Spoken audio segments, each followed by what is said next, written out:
What's going on, folks? Welcome to Kids Today with Dr. Kamal Jones. I am Dr. Kamal Jones. On today's episode, we are diving into recent headlines out of California about a transgender teen athlete who has been at the center of a national discussion and local protest after competing and winning in the California Girls State Track and Field Championships. As always, please make sure to like the episode, subscribe to the channel, and certainly leave us a good rating if you can. So this past Saturday, 16-year-old AB Hernandez, who is a transgender athlete in California, competed and placed first in the girls' high jump and triple jump for the California State Track and Field Championships. Leading up to the championship round, Hernandez faced enormous pressure to quit the event, even hearing from Donald Trump, who threatened to pull federal funding from California if she competed. Despite this, AB Hernandez competed anyway, placing first in 2 events and second in an additional event. So, in an attempt to maximize fairness, the governing body introduced a new set of rules leading up to the championships, allowing for an additional competitor and an extra podium spot in the events where Hernandez participated. So this meant that when Hernandez won first place, another biological female athlete also received first place. And the same for when Hernandez placed second.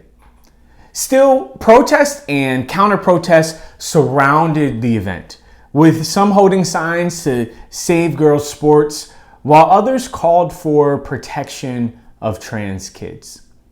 So suffice it to say, the issue of trans girls competing in girls' sports has been a hot button conversation over the last couple of years. And so I'm not here to claim to have expertise on all the nuances of this debate. It is a complex issue for sure. But one thing I really noticed as I watched this particular conversation unfold has been a really unfortunate lack of compassion across the board when it comes to discussing transgender athletes. And particularly when it comes to talking about young people who are transgender athletes. People who are quite literally children. I think the role for compassion has been really undervalued here. And it works in multiple directions. I think we can acknowledge that it is vital for young people, including those who identify as transgender, to have access to sports and to have the ability to enjoy being part of a team and to feel safe while they're doing it. And it is also important to acknowledge the understandable concerns about fairness that biological female athletes might have when it comes to competition with transgender athletes. On top of this, facts and context fuel an even more compassionate discussion. So let's actually set some context here. Experts estimate that there are only about 5 transgender girls competing in all K through 12 athletics across the entire United States of America. 5. Not 5 per school, not 5 per state. 5 in the entire nation.